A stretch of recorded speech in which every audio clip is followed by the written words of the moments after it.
शांत प्रकाश जी, कोर्ट ने कहा कि यह इस बात को स्वीकार करने जैसा है कि मुख्यमंत्री की अनुपस्थिति के कारण दिल्ली सरकार ठप पड़ी हुई है। दिल्ली जैसी व्यस्त राजधानी को छोड़ दें तो किसी भी राज्य में मुख्यमंत्री का पद कोई औपचारिक पद नहीं है। यह एक ऐसा पद है जहां कार्यालय धारक को कार्यालय में होने पर किसी भी संकट या प्राकृतिक आपदा जैसे बाढ़, आग, बीमारी आदि से निपटने के लिए 24 घंटे उपलब्ध रहना पड़ता है। राष्ट्रीय हित और सार्वजनिक हित की मांग है कि इस पद पर रहने वाला कोई भी व्यक्ति लंबे समय तक या अनिश्चित अवधि के लिए संपर्क में ना रहे या अनुपस्थित रहे। फिर भी आम आदमी पार्टी के आम नेता इस बात को समझने के लिए तैयार नहीं है। और अभी संजीव निगम जी तो ये भी कह रहे थे कि आप लोग दिल्ली के मुख्यमंत्री अरविंद केजरीवाल की लोकप्रियता से जलते हैं। देखिए, मैं ये मानता हूं कि आम आदमी पार्टी जो है उसके सोचने और समझने की जो शक्ति है वो खत्म हो चुकी है और वो इतने भयग्रस्त हैं कि वो ये नहीं देख रहे कि इसका उनको केवल भय के कारण से उनको नहीं बल्कि दिल्ली की जनता जो है उसको बहुत बड़ा नुकसान हो रहा है। उन्हें तो जो हो रहा है सो हो रहा है। आज अरविंद केजरीवाल वो ये भयभीत है कि कहीं ऐसा ना हो कि मैंने अपनी चीफ मिनिस्टरशिप किसी और को ट्रांसफर कर दी, हस्तांतरित कर दी, तो क्या मैं दोबारा बन पाऊंगा, इतना मोह हो गया है उनको।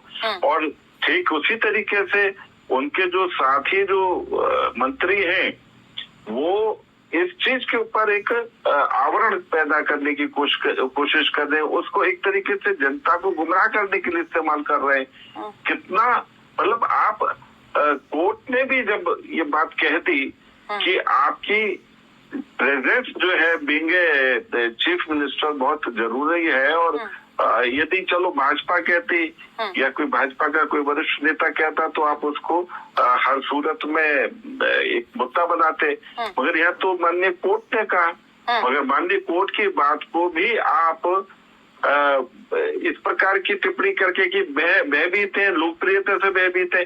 मतलब बदमाशों की, भ्रष्टाचारियों की कोई लोकप्रियता होती है? आपने पूरी दिल्ली को जो है बंधक बना लिया है और आप जो है ना उसको लोकप्रियता कह रहे हैं। कम से कम कहने से पहले ये सोचे तो सही कि हम कह क्या रहे हैं। आप जनता को, दिल्ली की जनता को उन सभी सुविधाओं से महरूम किए हुए हैं। कोर्ट भी उसमें अपना जो है ना हस्तक्षेप कर रही है, उसके बावजूद जो है ना उसके ऊपर राजनीति करने से बाज नहीं आ रहे। मुझे नहीं लगता कि जनता जो है इस चीज को नहीं समझ रही। ठीक है, उसका तो इनको जनता का तो दंड इनको भुगतना पड़ेगा। ठीक है। संजीव निगम जी, खंडपीठ ने टिप्पणी की थी कि दिल्ली सरकार केवल सत्ता के विनियोग में रुचि रखती है और व्यक्तिगत हितों को राष्ट्रीय हित से ऊपर रख रही है। न्यायालय ने टिप्पणी की थी कि दिल्ली के मुख्यमंत्री अरविंद केजरीवाल की गिरफ्तारी शासन में शून्यता पैदा करने का बहाना नहीं हो सकती है और यह मुख्यमंत्री का व्यक्तिगत आह्वान है कि वो चाहते हैं कि सरकार पंगु हो जाए। और इसके साथ ही अभी जिस बात को कह रहे थे शांत प्रकाश जी, वो कह रहे हैं कि दिल्ली के सीएम को डर है कि एक बार अगर उनका पद चला गया तो शायद दोबारा जनता उनको मौका नहीं देगी, वो दोबारा से मुख्यमंत्री नहीं बन पाएंगे, इसी वजह से वो अपने पद को छोड़ना नहीं चाहते हैं। रिशु जी, बात ऐसी बिल्कुल नहीं है। हमें शांत प्रकाश जाटव जी के साथ मैं कई बारी पैनल शेयर किया है, मैं स्टूडियो में भी आकर के, अच्छे प्रवक्ता है, लेकिन ये अभी कह रहे थे साहब बदमाशों की कौन सी लोकप्रियता। और ये बदमाश तो इनके यहाँ भरे हैं। वो बदमाश अभी ताजा जो लोग प्रधानमंत्री महोदय कहते हैं कि साहब ये कांग्रेस पार्टी, दूसरी पार्टियां मंगल सूत्र जो है छीन लेंगी।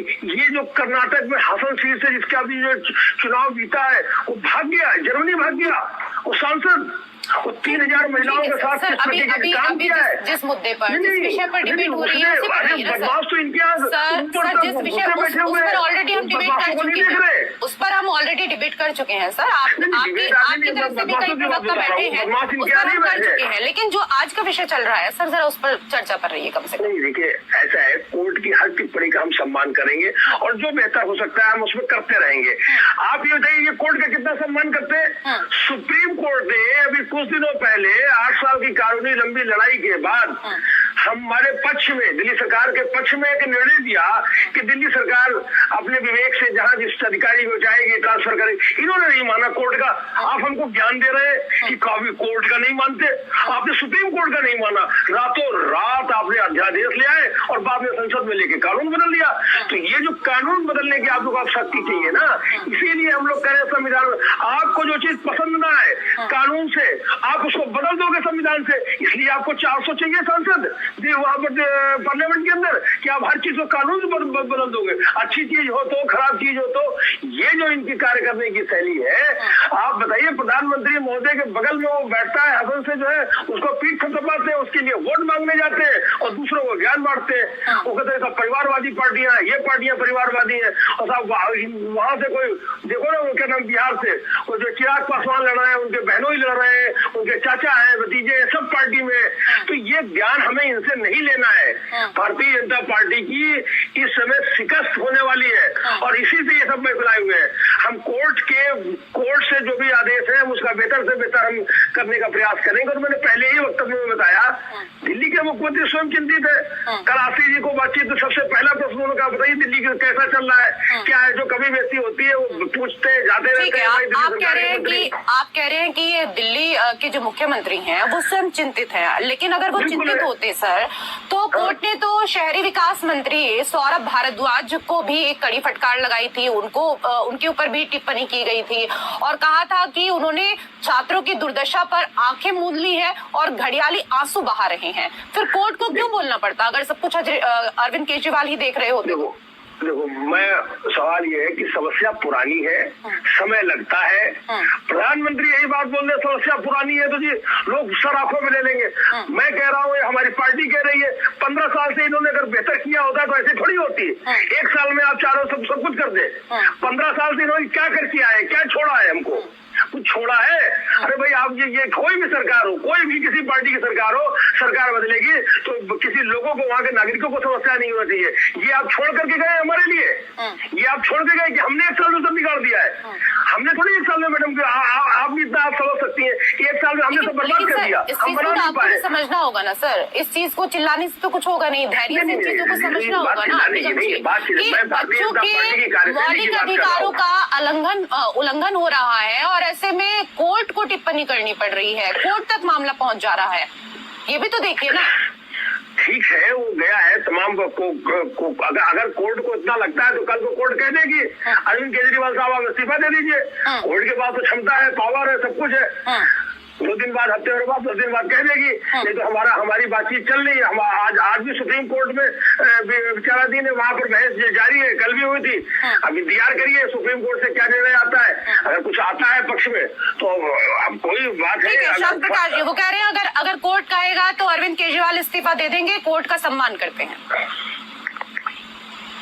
इनकी जो बौखलाहट है वो इनका जो दर्द है वो उसको बयां कर रही है। दूसरा, 9 समन तक ये कोर्ट ही गए थे। कितना समय जाया किया। 9 समन तक ये कोर्ट गए थे कि ये जो समन आ रहे हैं ईडी के, ये गलत है। ठीक उसी तरीके से जो दिल्ली की समस्या के समाधान के लिए इनको तुरंत एक्शन लेना चाहिए, वो एक्शन ना लेकर के ये कोर्ट जा रहे हैं, क्योंकि इनको तो आदत है किसी भी विषय को सॉर्ट आउट करने का नहीं, ज्यादा से ज्यादा उसको फंसाने का। अभी कोर्ट जा रहे हैं, कोर्ट जाने का अर्थ साफ है, कोर्ट जो है वो इसके ऊपर फिर इनको फटकार लगाएगा, फिर ये कहेंगे कि ये राजनीति हो रही है, ये भाजपा के दबाव में ये काम हो रहा है, फिर ये दोबारा कोर्ट जाएंगे। तो ये कोर्ट जाना ये इनकी एक फितरत बनी हुई है। एक बहुत मोटा पैसा जिस तरीके से कोर्ट के नाम पर किन्हीं वकीलों को दे रहे हैं, ये भी अपने आप में एक बहुत बड़ा विषय है। जिस चीज को सॉर्ट आउट कर देना चाहिए तुरंत, उसके लिए ये कोर्ट जा करके वकीलों को बहुत सरकार, ये जो देशवासियों का जो पैसा है, टैक्स का पैसा, वो दे रहे हैं। और कोर्ट से मिलना कुछ नहीं है। कोर्ट तो अल्टीमेटली यही कहेगा कि भैया दिल्ली की सरकार तुम हो और दिल्ली की जनता की चिंता करो। यहाँ कोर्ट काहे के लिए आ गए? तो आप चाहे कितना कोर्ट जाए, कोई कोर्ट ये नहीं कहेगा कि नहीं दिल्ली की समस्याओं को समाधान मत करो। आप लोग पहले ये तय कर चुके हैं कि अगर ये लोग कोर्ट पे जाते हैं तो कोर्ट में इनको फटकार के अलावा कुछ मिलने वाला नहीं है। लेकिन ये तो आप पहले से तय नहीं कर सकते हैं ना कि कोर्ट में जब पूरे मामले में सुनवाई होगी तो उसके बाद क्या होगा क्या नहीं होगा। ये तो कोर्ट का विषय है और इसको हम वहीं पर छोड़ देते हैं। लेकिन संजीव, मैं एक बात कहना चाहूंगा जी, एक माँ जो है वो बच्चा जब रोता है तो वो कोर्ट जाती है ही अपने बच्चे को खाना खिलाती है। आज दिल्ली की जनता जिसकी माँ तुम हो, तुम उसकी जनता की चिंता करो भैया। तुम कोर्ट जाकर के उन लोगों की जो है ना जरूरत है उसको क्यों डिले कर रहे हो? ये महत्वपूर्ण बात है। ठीक है, इस पर जवाब दे दीजिए संजीव निगम जी। और इसके साथ ही सर, आप लोग अपने बहुमत का जिस तरीके से प्रचार करते हैं और सर उसकी आड़ में अपने सारे आरोपों को खारिज करते हैं, ये ऐसे लगता है जैसे इस देश में न पहले कोई मुख्यमंत्री चुना गया न किसी ने बहुमत से चुनाव जीता है। सर, आपने चुनाव जीत लिया, अब आप कुछ भी करेंगे तो सब मान्य होगा क्योंकि जनता ने आपको कुछ भी करने का अधिकार दे दिया है। जनादेश की आड़ में अपनी कमियां छुपाना, ये तो कुल मिलाकर कहीं ना कहीं जनादेश का भी मजाक है। सर, जो आप कह रही हैं बिल्कुल ठीक बात आप कह रही हैं। ये काम जो केंद्र में मोदी सरकार है वो जनादेश का अपमान कर रही है। वो अपमान कर रही है। उसको अगर इतनी संख्या में मिला है कि आप देश की सरकार चलाइए तो वो सारी शक्तियों का बेजा इस्तेमाल कर रही है। अरे रोक लेते उसको। जो वो हसन से जो है उम्मीदवार भाग गया, कर्नाटक से जर्मनी भाग गया, तत्काल उसको रोकने की आवश्यकता थी। शांत प्रकाश यादव जी कह रहे तत्काल जरूरत है। वो कैसे भाग गया जर्मनी? उसको लाने के, उसके ऊपर फौरन कोर्ट में केस चलाइए, उसको बंद करिए। कितना सवाल पूछे जाए उन सवालों का आप जवाब नहीं देंगे। मैंने आपसे पहले भी कहा कि इस विषय पर हम ऑलरेडी चर्चा कर चुके हैं। जो आज का विषय है उस पर रहिए, उस पर आप रहेंगे नहीं। सर ठीक है, माफी चाहूंगी, समय का अभाव है। मैंने जो आपसे सवाल किया उसका आप उत्तर नहीं दे पाए और मुझे आपसे उम्मीद थी कि आप इसका जवाब जरूर देंगे। लेकिन कुल मिलाकर आप देखिए कि जब भी अगर सवाल पूछा जाता है तो उसके बाद दूसरी पार्टियों को आरोपों के घेरे में खड़ा कर दिया जाता है। फिलहाल बहुत बहुत धन्यवाद आप दोनों मेहमानों का हमारे साथ इस चर्चा में जुड़ने के लिए और इस पेशकश में मेरे साथ इतना ही। नमस्कार।